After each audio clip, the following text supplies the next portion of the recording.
আসসালামু আলাইকুম। সবাইকে স্বাগত জানাচ্ছি। আমি নাসরুল ইসলাম তন্ময়। শুরুতে বিআরবি কেবল সংবাদ শিরোনাম জানিয়ে দিব আমাদের হাতে থাকা সর্বশেষ গুরুত্বপূর্ণ আপডেট সংবাদ। সংসদে প্রধানমন্ত্রী শেখ হাসিনার দেওয়া তথ্যের প্রতিবাদে বিএনপির মহাসচিব মির্জা ফখরুল ইসলামের বিবৃতি। এরপর জানিয়ে দিব সরকারের ব্যর্থতা ঢাকতে তারেক রহমানকে নিয়ে বিষোদ্গার করছে শেখ হাসিনা। অভিযোগ করলেন বিএনপির সিনিয়র যুগ্ম মহাসচিব অ্যাডভোকেট রুহুল কবির রিজভী। এদিকে সরকারের সহায়তায় দেশ ছেড়েছে বেনজির আহমেদ বলে অভিযোগ করেছেন বিএনপি চেয়ারপারসনের উপদেষ্টা জয়নুল আবেদিন ফারুক।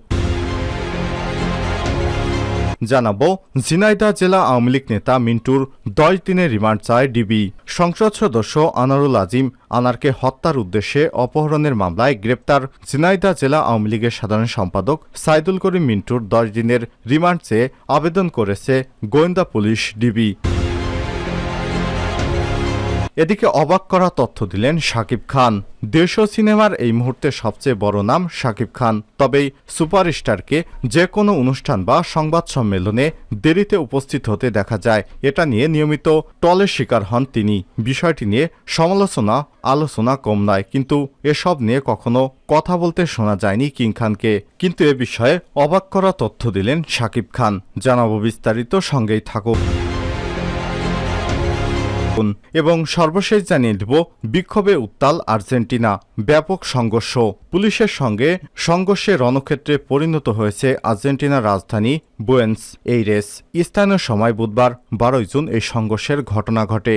আল জাজিরার এক প্রতিবেদন থেকে জানা যায়, প্রেসিডেন্ট জাভিয়ার মিলের প্রস্তাবিত অর্থনৈতিক সংস্কারের প্রতিবাদে হাজারো মানুষ রাস্তায় নেমে আসেন। তারা সরকার বিরোধী স্লোগান দিতে থাকেন। বিক্ষোভকারীদের উপস্থিতি বাড়ার সঙ্গে সঙ্গে উত্তেজনা আরও বেড়ে যায়। এক পর্যায়ে পুলিশের সঙ্গে তাদের ব্যাপক সংঘর্ষ শুরু হয়। এ সময় বিক্ষোভকারীদের সরিয়ে দিতে দাঙ্গা পুলিশ মোতায়েন করা হয়। তারা হেলমেট, লাঠিসোঁটা, ঢাল, অস্ত্রশস্ত্র নিয়ে জনতার দিকে তেড়ে আসে। এতে বিক্ষোভকারীরাও পুলিশকে আক্রমণ শুরু করে। তারা অন্তত 2টি পুলিশের গাড়িতে আগুন ধরিয়ে দেয়। পুলিশ এবং অন্যান্য সশস্ত্র গোষ্ঠীরা রাস্তায় ব্যারিকেড দিয়ে বিক্ষুব্ধ জনতাকে আটকানোর চেষ্টা করে, কিন্তু তাদের সেই ব্যারিকেড বিক্ষুব্ধ জনতারা ভেঙে দিয়ে প্রতিবাদে ফেটে পড়ে। প্রিয় দর্শক, এতক্ষণ শুনছিলেন সংবাদ শিরোনাম, এবারে বিস্তারিত। তবে তার আগে বন্ধুরা, আপনি কোন স্থান থেকে আমাদের সংবাদটি দেখছেন কমেন্ট করে জানিয়ে দিন এই সংবাদ সম্পর্কে আপনার মূল্যবান মতামত। প্রিয় দর্শক, আপনি যদি আমাদের চ্যানেলে নতুন হয়ে থাকেন, ভিডিওটি দেখতে দেখতে চ্যানেলটি সাবস্ক্রাইব করে রাখুন, যাতে করে আমাদের লেটেস্ট আপডেট সংবাদগুলো সবার আগে আপনার কাছে পৌঁছে যায়। এবারে বিস্তারিত। সংসদে প্রধানমন্ত্রীর দেয়া তথ্যের প্রতিবাদে মির্জা ফখরুলের বিবৃতি।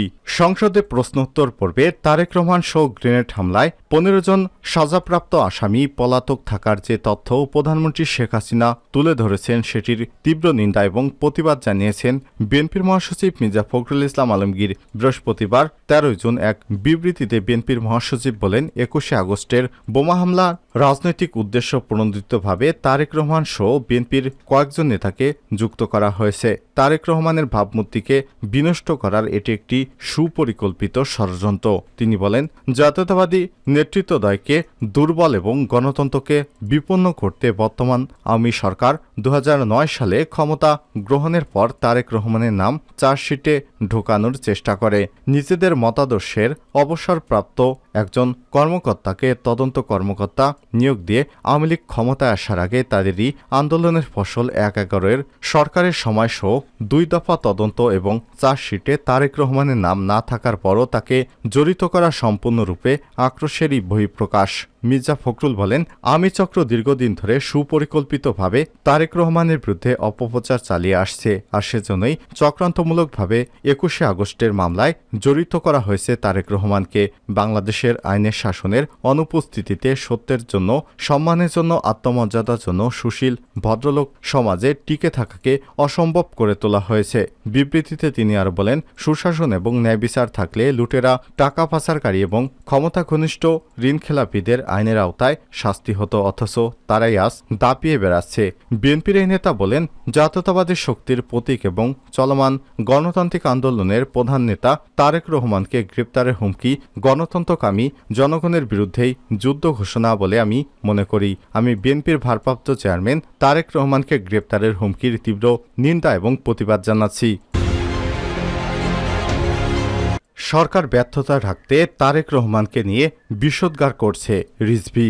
বিএনপি সিনিয়র যুগ্ম মহাসচিব রুহুল কবির রিজভী আহমেদ প্রধানমন্ত্রীর উদ্দেশ্য করে বলেছেন, আপনার সরকার লুটেরা এবং টাকা পাচারকারীদের প্রতিনিধি। আপনার সরকারের মুখ ঢাকতে আবার বিএনপির ভারপ্রাপ্ত চেয়ারম্যানকে নিয়ে বিষোদ্গার শুরু করেছেন। আপনার হুকুম পৃথিবীর সর্বত্র তামিল হবে না জেনে মাঝে মাঝেই বিষোদ্গার গরল উদ্গীরণ করেন। বৃহস্পতিবার 13 জুন দুপুরে রাজধানীর নয়াপল্টনে বিএনপির কেন্দ্রীয় কার্যালয়ে এক সংবাদ সম্মেলনে তিনি এসব কথা বলেন। রুহুল কবির রিজভী বলেন, বুধবার 12 জুন জাতীয় সংসদে প্রশ্নোত্তর পর্বে শেখ হাসিনার 21 আগস্টের বোমা হামলার মামলায় তারেক রহমান সহ 15 জন পলাতক আসামি রয়েছেন বলে উল্লেখ করে বলেন, এখন নাকি তাদের গ্রেপ্তারের চেষ্টা চালাবেন। প্রকৃতপক্ষে বোমা হামলায় তারেক রহমান সহ বিএনপির অন্যান্য নেতাকে ফরমায়েশি রায় যে সাজা দেওয়া হয়েছে, সেটি যে সাজানো মামলায় ফরমায়েশি সাজা তা আজ সর্বজন বিদিত। তিনি আরও বলেন, বেনজির কাণ্ড, জেনারেল আজিজ কাণ্ড, লাখ লাখ কোটি টাকা পাচার কাণ্ড, অস্বাভাবিক ঋণখেলাপি কাণ্ড, মন্দরিনে ব্যাংক ধসে যাওয়া কাণ্ডে পৃষ্ঠপোষক আপনি। বর্তমান ডামি সরকারের ডামি বাজেটে সাধারণ করদাতা এবং উদ্যোক্তাদের সুবিধা দেওয়া হয়নি। গরিবদের জন্য গুরুত্বপূর্ণ সহায়তা হচ্ছে সামাজিক নিরাপত্তা বেষ্টনীতে বরাদ্দ টাকা বৃদ্ধি করা হয়নি। রুহুল কবির রিজভী বলেন, শেখ হাসিনা দেশের অর্থনীতির কাঠামো ভেঙে ফেলেছেন। শেখ হাসিনার নানা অঙ্গীকার আজও সূর্যের আলো দেখেনি। ডলার সংকট, জাতীয় রিজার্ভ তলানিতে চলে আসা, ব্যাংকগুলো খালি হয়ে যা, আইন বহির্ভূতভাবে ক্ষমতা ঘনিষ্ঠ ব্যক্তিরা বিপুল অর্থবিত্তের মালিক হয়েছেন। যারা একদিন নিঃসম্বল ছিলেন, তারা আজ আমি শাসক গোষ্ঠীর সহায়তায় ঐরাবতে পরিণত হয়েছেন। দেশে অস্থিরতা, কুঝটিকা এতটাই ঘন হয়ে উঠেছে যে তিনি এখন সেগুলো সামাল দিতে না পেরে তারেক রহমানের বিরুদ্ধে হুমকি দিচ্ছেন। তিনি বলেন, আমরা সুস্পষ্টভাবে বলতে চাই, জাতীয়তাবাদী শক্তির বিরুদ্ধে ক্রমাগত হুমকি কখনোই রাজনীতির ময়দান শান্ত এবং নিরাপদ ও সুখময় হয়ে উঠবে না। দেশের জনগণ বাকশাল 2 এর অনন্ত শৃঙ্খল থেকে মুক্তির জন্য রুদ্ধশ্বাস অপেক্ষা করছেন। এই মুক্তির আদর্শই হচ্ছে গণতন্ত্র। আজ অগ্রদূত এবং অগ্রগণ্য নেতা হিসেবে তারেক রহমান গণতন্ত্র ফেরানোর আন্দোলনে নেতৃত্ব দিচ্ছেন। তার বিরুদ্ধে প্রধানমন্ত্রীর এমন মানহানিকর এবং কুরুচিপূর্ণ হুমকির তীব্র নিন্দা এবং প্রতিবাদ জানাচ্ছি।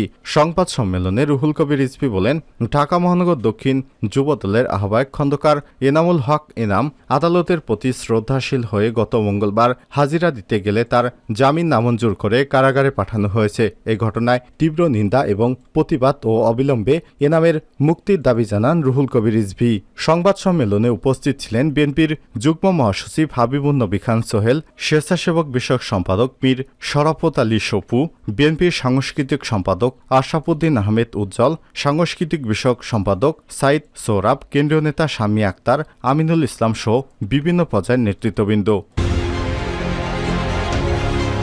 সরকারের সহায়তায় দেশ ছেড়েছে বেনজির আহমেদ, অভিযোগ করলেন ফারুক। পুলিশের সাবেক মহাপরিদর্শক আইজিপি বেনজির আহমেদের দেশ থেকে সরকারের সহযোগিতা রয়েছে বলে মন্তব্য করেছেন বিএনপির চেয়ারপারসনের উপদেষ্টা জয়নুল আবেদিন ফারুক। বৃহস্পতিবার 13 জুন দুপুরে এক মানববন্ধনে এমন মন্তব্য করেছেন তিনি।